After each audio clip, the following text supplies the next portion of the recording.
I am here today with Kim Willis, who is one of my business buddies on LinkedIn. And Kim has a super amazing and inspiring story.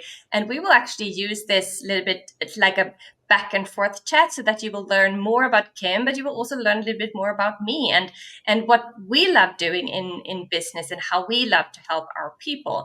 And I hope that that will be inspiring for all of you who are watching this now or listening to it. So, hi, Kim. So happy to have you here. Tell us a little bit about you and who you are and what it is that you do. Thanks, Josephine. Thank you very much. Yes, my name is Kim. I'm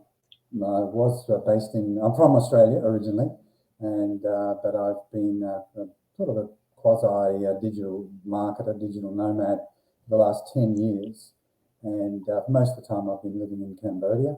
But 4 days ago, I moved across to Vietnam, Ho Chi Minh, or Saigon, as I prefer to call it.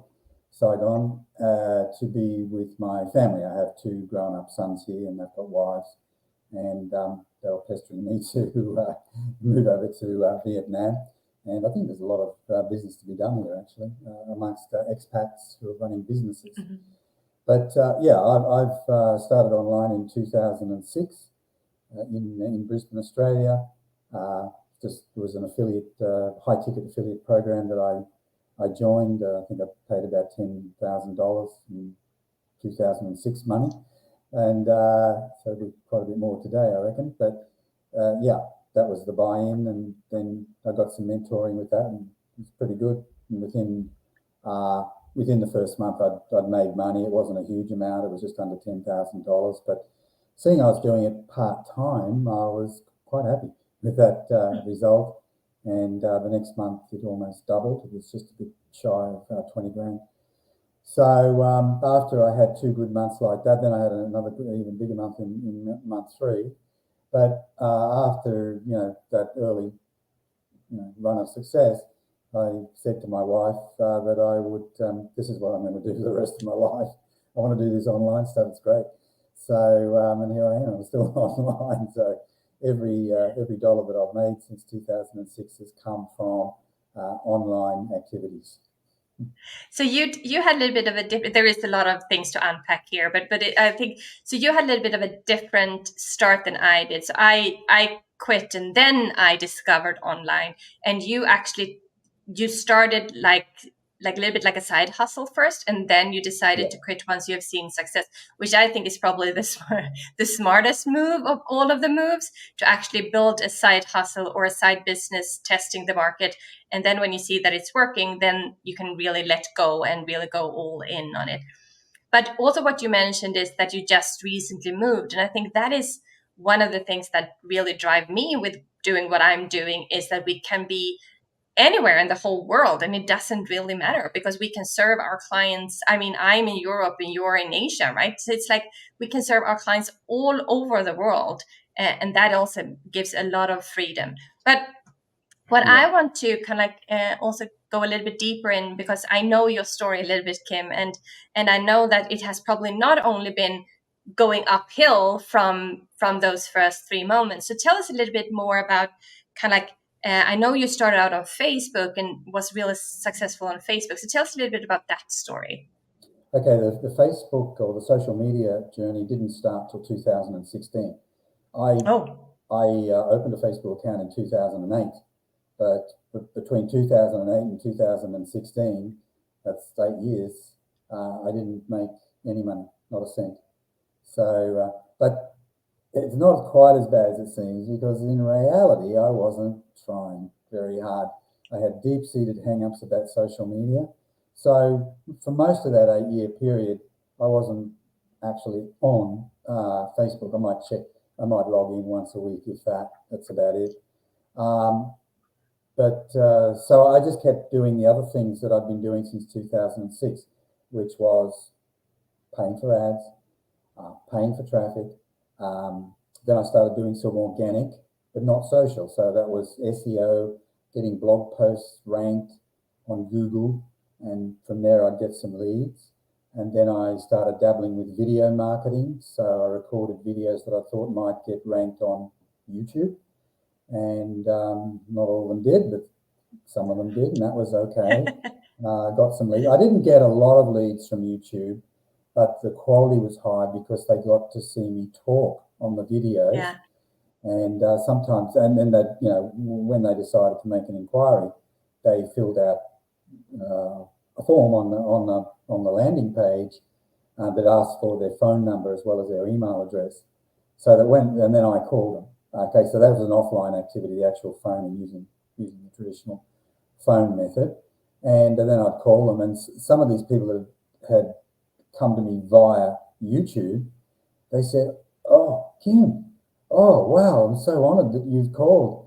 I've been watching your videos. I've already seen 12 of them, and I love them, and all of this." So, you know, so that demonstrated to me the power of content, the right content. For me, written word is still the mainstay, but video has a special place as well. Video content is a great way to sort of build relationships with people. Yeah.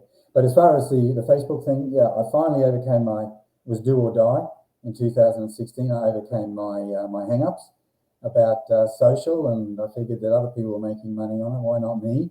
So anyway, I bought a course. The Power of Education, and invested in the course. I liked some of the techniques that they were teaching. So I thought, right, this is my moment, do or die. And so I started in May of 2016 and started posting content, not on my business page, but on my personal profile. And started to get some engagement, got a few leads. I promoted a little offer, a free video. And so, yeah, by the end of the month, I think it was the end of the month, but the last week or something like that of the first month, I made a couple of little sales. There was nothing big. They weren't high ticket, but they were, $50, $80 sales. But at least it demonstrated or proved to me that this social media stuff can work. And anyway, from there, it ended up opening a Facebook group. A few months later, I still had high ticket affiliate offers, and some of the people that bought the small offer in May and June and July ended up upgrading to a $20,000 offer, a $10,000 offer, and so on. Yeah. So that's how it started with Facebook, and then in 2021, I decided to move across to LinkedIn because I changed my target audience, and I figured that I could find more of these good people on LinkedIn rather than Facebook. That's it. Easy peasy. But I think you and I both kind of like face our fears in the same way, that we decide this is a fear. We identify the fear. This is a fear that I have. I was so afraid of social media, exactly like you were, and I too invested. I invested first in an Instagram course because that is what I thought was. Instagram was the place to be when I started my business in 2020, and from there I also invested later on in a LinkedIn course to because I believe that learning from others is the fastest way to actually overcome my own fears, right? And another thing that you said, which I would love to go a little bit deeper into, is the whole thing. We both are in the coaching service based entrepreneur industry, where there is a lot of talk about high ticket, and both of you and I have high ticket offers, but it's not the only way to actually gain clients, because you also mentioned there was not much, you had these offers, $50 offers, $90 offers, and these people then invested in the next step. So tell us a little bit about kind of that whole sales strategy, if you want to put it like that, or how we want to phrase it. You mean having a kind of using a lead magnet to generate a lead, Yeah. and then Into a lower ticket, and then from a lower ticket into a higher ticket. Yeah. Yeah, I call those lower ticket offers the gateway offer, or maybe you've got a series. I've got ones called Messenger Maestro, and that's $120. It's not an expensive offer, and there's plenty of value in there. If they don't do anything more with me, they'll still get value from that offer. But there's always some people, and I think this is what we've got to be really clear about, and that is that at any one time, there are people who are experiencing pain, and they're aware of problems, or perhaps they're not completely aware of problems, they're feeling a bit of discomfort or something like that, but they're not really clear about the real problem that is causing this pain to be keenly felt by them, and so rather than, I think one of the things is with a lot of marketers, they're always trying to they're looking for the low-hanging fruit. And so if we think of the funnel, we've got the top of the funnel, the side of the funnel like that. So you've got the you got the top of the funnel, middle of the funnel, and the bottom of the funnel. And the bottom of the funnel is for people who've already educated themselves. They're acutely aware of the problems, and they're very aware of the solutions. All they've got to do now is find a solution provider. Okay, well, the reality is that only maybe 3 or 4% of the available market or the potential market is at the bottom of the funnel, right? And that 3 or 4% is keenly contested by many competitors who will do anything to get the business, and that could include dropping the prices and doing all sorts of things like that. So it's pretty hard to make money from when so many people are chasing that 3 to 4% group. So what I like to do is to say, well, okay, let's find these people who've got some pain, but they're just not really aware of how to fix it. And so that's top of the funnel. And then we move them down to the middle of the funnel where they'll be more educated. They're not completely aware about the different solutions, but at least they keenly understand their problem now. They understand their problem. So let's start at the top of the funnel with appeal to pain. So talk to pain. And if we do that and we do it consistently and do it well, we're not going to have any problems generating leads. They're just going to happen as sure as night follows day. And what I like with that funnel or with that process too is that we actually give them the opportunity to get to know, like, and trust us in a more like sustainable and less stressed way, right? And it's like there are different offers for different people, and that doesn't mean that someone who invests in the lower ticket offer never becomes that we can help them on a more high touch basis, but it means that we are there for different types of people, and as you say, also a little bit different types of awareness of the problem. So that is really something that I like too. So what about kind of like because now we've jumped a little bit like from here to lower ticket offer. What about your story? Is there something in your story, because you have 10 years plus, 15 years, 16 years, 17 years, whatever, of experience? Hey. If someone starts out now, okay, what would you tell them? Yeah, it's actually this month is the sort of the anniversary of when I started in October 2006. So it's October now. So yeah. So 18 then, because my son was born in October. Yeah. Oh, there you go. What was it? Oh, what advice for people starting out? Yeah. Or maybe, quit been going now on for a couple of years. Yeah. I was going to crack a joke. Quit now whilst you're behind. No, seriously. What advice? This is a hard one.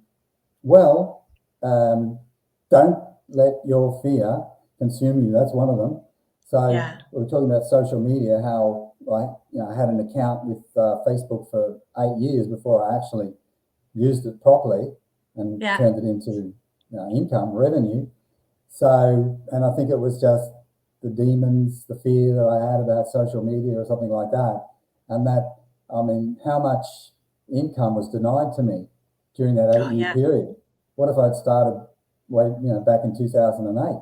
I'd be, I would have made a lot more money. I know that. But anyway, look, it doesn't matter. At the end of the day, it is what it is. You start when you're ready, you start. But if you can figure out a way of controlling your fear, that's that to me, that is a huge one. We hear, see videos and posts and all the rest of it about this tip, this tactic. Everything is tactical. Everyone likes tactics, especially guys. I've noticed that. They love tools as well. They're obsessed about software tools and AI and all this sort of stuff, and they forget about the main game, which is strategic point of view. is to do the basics, which is all about building relationships. So we build the relationships through our content and through other methods, direct outreach sometimes as well. But overcoming the fears is the important one. When I started out in the world of sales at age, I think I was 18 years of age, I was knocking on doors, and I didn't make any sales in the first week. And after my sales manager came out with me the following Monday, he diagnosed what I was doing wrong. And one of the points was that I wasn't asking questions. And the reason why I wasn't asking questions of the prospect was because I was terrified of the response. See, fear. Yeah. That's what fear can do. It's terrible. And he said the other thing you weren't doing is you weren't telling stories to illustrate a point, right? Mm-hmm. And you weren't painting a picture. Yeah. Yeah. And he said, I reckon you didn't tell the stories because we taught you in the training week. You didn't do it in the field with the real prospect because you were terrified of telling the stories in a compelling way. And so you just sort of pull back from doing that. So there's two fear-based examples there that prevented me from making any sales in my first week. He helped me fix it up, and I've been asking questions and telling stories ever since. And that asking questions is so important. I think I'm a former consultant, and as a consultant, then you're charging a lot of money for kind of like being the specialist and in theory knowing it all. And I think that is also kind of like one of the mistakes in the business, especially if we are solopreneurs, that we think that, oh, I have to know it all, when in fact we have to ask all the questions to say, I don't know it all. Because if we think we know it all, then how can we create the best offer, right? So the biggest mistake one can make is to not dare to ask those questions or think we know it all. For example, I had someone, a prospect, saying, yeah, but I don't have an offer. And I said, well, I don't offer the offer creation in that particular offer, but I have a different offer. So instead of saying, no, I don't do that now, I said, let's jump on a call. Let's see if I understand what it is that you really want and what it is that you really need. And just listen, right? And that then turned into, instead of kind of like saying, no, I'm not ready, it turned into, yes, let's go for it. And let's kind of go for it all, right? So it's like being open, listening to, first of all, what are their worries, what are their fears, what are their thoughts, what are the questions they have. That, I think that is super, super important. Yeah. Yeah, it is for sure. I'll just turn on the aircon. Getting a bit steamy here. Yeah. That's a very good point. So many times that's happened to me many times as well. But they were sort of hesitating, not really sure, and say, well, why don't we do a call and find out what the real issues are, and one thing leads to another. Yeah, exactly. Good outcomes. Yeah. So I guess all those years of consulting, etc., you used to asking probing questions, etc. You probably also closely listen to what the person is saying, but also what they're really meaning. Yeah. And also to remember that the backpack, but I'm thinking, so you had 6 years or 8 years where you had your Facebook account and you said you were afraid. And when I started my business coach at the time said, you have to be on stories, on Instagram. And I was super afraid of even posting. And I also think like you said, if I had started already then with, stories and things like that, I too would have been further with that piece than it took longer than what it needed. But how do you think we can speed up the fear, or is it more like it has to take the time it takes, or what is your take on that, Kim? Yeah, it's a really good question, and it's hard to answer because sometimes, well, you can take one view and say that, oh well, when you're ready, kind of thing. I guess it comes back to, or it depends on the level, the why. How badly do they want this thing? How badly do they want to create a better tomorrow for themselves and their family? People who what we might call low motivation people, they don't have big whys. They don't have a big reason to do Yeah. something. And so they'll just kind of, what is it, tumble along like the tumbling tumbleweed. As I've heard that one time. They just go with the flow, all this sort of stuff. They're not our people. Our people do they have a big why? You know, Yeah. if they don't, why are we talking to them? You know, Yeah. they want a better future, and so if they want a better future, okay, well, why haven't they? What's been the impediment for growth? What's been the problem here? So that's where you put your consultant's hat on, and questioning skills and questioning skills come to the fore, and then we're digging deep. We're digging deep. We're trying to uncover the real reason, not just for us, but for them, because if we don't do if we don't show some leadership here, they're going to keep tumbling along like the tumbling tumbleweed, and they could end up making some big mistakes, spending a lot of money on, scam. Who knows? Shiny object syndrome is alive and well or in the tech world or of social whatever. media. That doesn't take So, them. but if we know we're doing good things, we know and we can prove it that we can help people, the right people, achieve great outcomes. Well, why would you hold back? You just have to prosecute the case for change, and that's it, isn't it?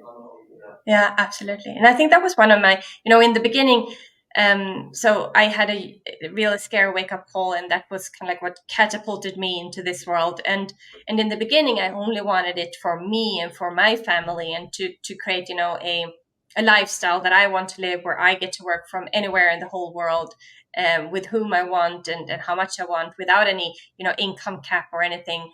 And it has then, I think I still where I remember the day when I was like, oh my God, but by me helping others with what it is that I'm helping others with, LinkedIn or creating an online offer, I get to help so many more people that I wouldn't even be able to reach, kind of like, because their clients are not my people, right? But by them helping them, I get to help them. If that makes sense. It's like the snowball effect is amazing, right? That's right. It's it just opens, it expands our horizon, I guess. Our horizons. But I just you mentioned about like a catalyst, an event, something happened. What was that? Can you share?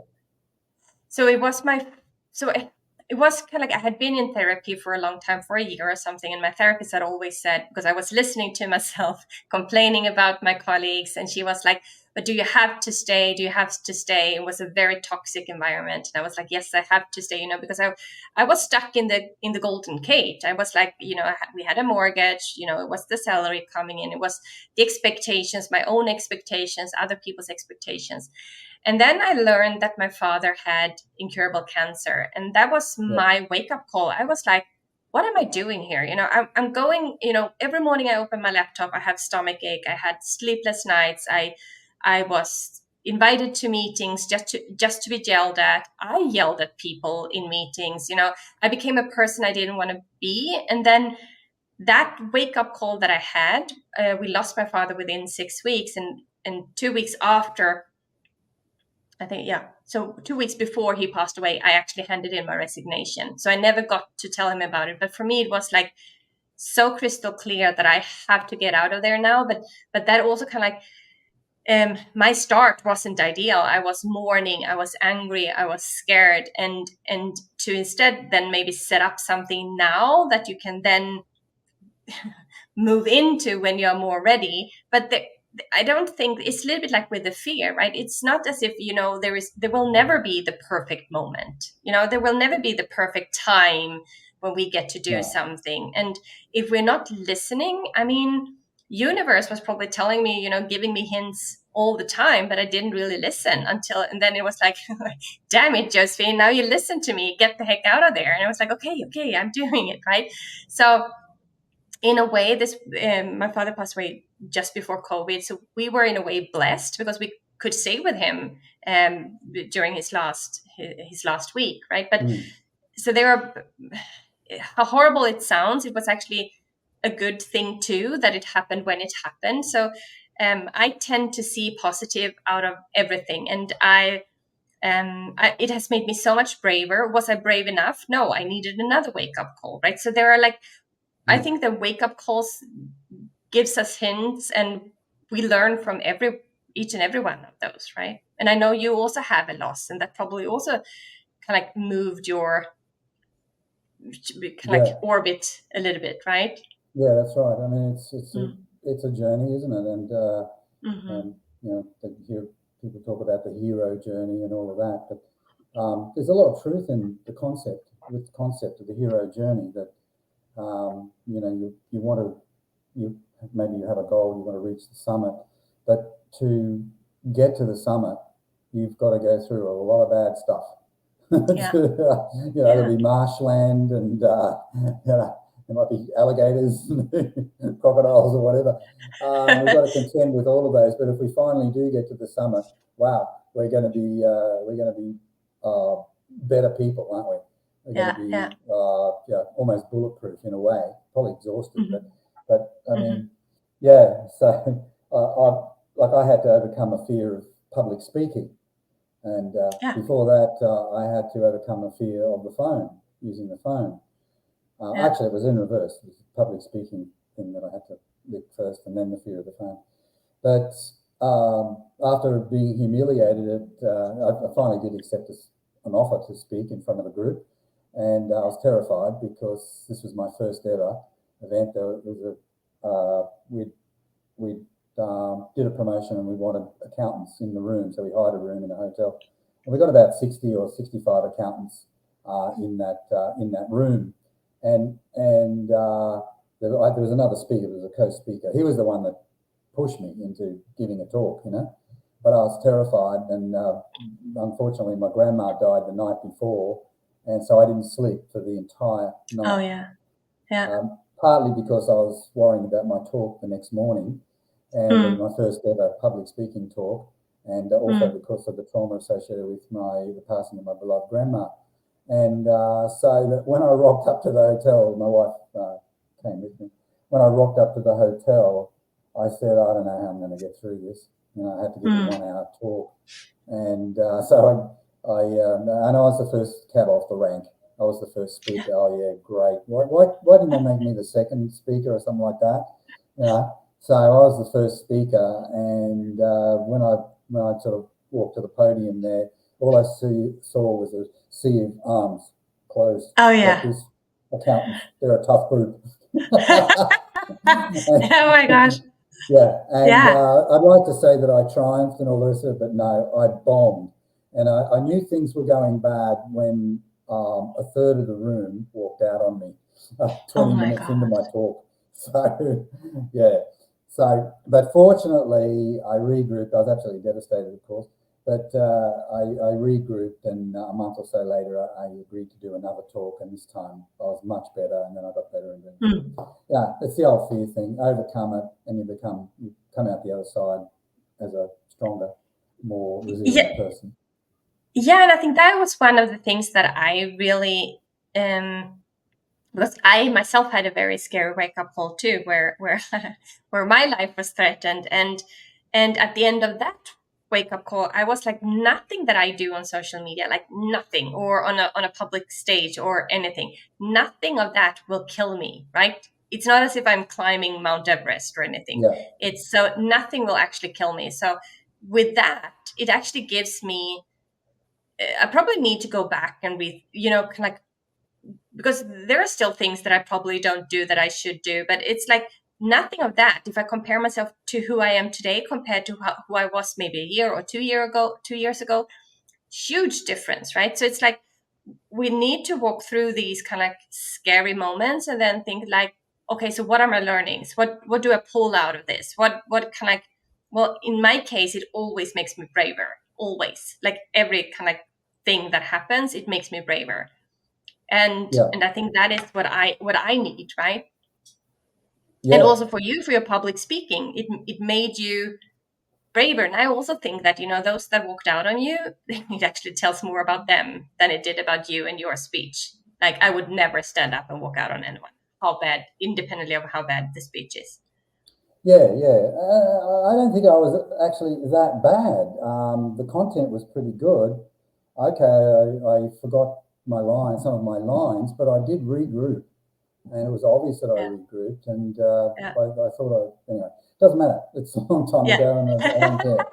we I don't need really to don't we care. don't need to analyze that. That is No, post. That is no. where we are now post. I mean, It's okay. So ancient history. so I would actually like to summarize this, Kim. It's been lovely talking to you again, and I really like that both you and I, we are so aligned. We met on LinkedIn, Yes. because I think we have the same type of authentic selling. So tell me a little bit about how you help people and how people can connect with you if they are after this chat.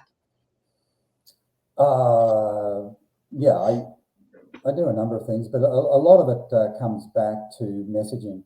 So Mm, whether that's expressed as content on a platform like LinkedIn or even Facebook, yeah. I help them sort that out so they can create more impactful content that will attract more people. They may even get a few leads from it in the early stages, and maybe it'll get better than that after a while. Uh, but messaging can manifest in all sorts of different ways. So it could be maybe they've got less than great content on their website. So if they've got people visiting the website, they don't fix that problem up. It's like a leaky faucet, leaky tap. Yeah, It's just little, yeah. yeah, bucket, So yeah, you've got to look yeah, at all the different areas, but yeah, so websites. If we're talking to people in the DMs or something like that, how are we going to do it? How are we going to do it in such a way that they will reply and they won't be offended? They won't think that mm, we're trying to get at them. That's hard. That's hard. If you mm, don't know if you're trying using traditional methods. One of the things that I like to teach people is just how to be a friend. Why don't friendshipping? You don't yeah, have to. You don't have to start pitching people right out of the gate, if at all. Become a friend, know, like, and trust. So there's the liking aspect there. They yeah, got to like you, because if they don't like you, you're up the well-known creek without a paddle. So, and people can reach me on LinkedIn. That's probably the best, or Facebook, but LinkedIn is probably the best one. yeah. And yeah, so there's something else I'm going to say. Doesn't matter. I'll think of it. And what about yourself? Yeah, this thing. I think DM is probably one of the most. I mean, it's not rocket science. It's not hard, but there are so many people who do it the wrong way. So if people can get help with that, I think that is a huge piece that will actually help them to overcome so many hurdles, both when it comes to connecting with people, reaching out to people, not sending immediate links. I mean, you wouldn't shout to No. someone who comes up to you at a cocktail party, like shouting your elevator pitch and then sending them the link to download your freebie. I mean, that's not what we would do, right? We kind of like No. behave like normal people, but there are so many who don't know that. And I come a little bit from a different angle, um, where the whole LinkedIn piece is scary to many. They don't Mm. really know how to deal with the LinkedIn. What are the rules, like the non-written rules, and then give them a framework to help them to kind of like start posting, start generating leads on LinkedIn. But exactly like you say, Kim, it's not like a overnight success. It actually we build for the long term. We build for a marathon. It's not like getting kind of like cold leads and then turn them into sales within a heartbeat. Because I also believe in supporting our clients long term and not just short term. Yeah. And so Yeah, that is that's right. absolutely, Yeah, yeah, exactly. there's no easy way to do it. People want quick results. Well, I guess we all like getting quick Yeah, results, but until you really understand how the whole thing works and your mindset is made the required shift, you're probably going to find that it'll take longer than you expected. But once you've made the shift, then you can speed things up a bit. But it's not. I still wouldn't say it's get rich quick. is it? Yeah, yeah, and also like what you said with the leaky bucket, I think it's hard to build trust, and it's so easy to lose it, right? So whenever I come across someone's profile on LinkedIn, now I'm a little bit damaged because I check out, does it make sense? What do they banner say? What do they like? What does their profile say? And if they have a homepage and I'm really interested, I might click on that homepage. But if the homepage is like disconnected from everything, it's like, what's happening here? I don't understand. So I think that is kind of like the whole, as you say, the whole messaging is such so important. But yeah, Yeah. I will add your LinkedIn link underneath this video anyway, so that people can find and connect with you there. Yeah, great. Yeah.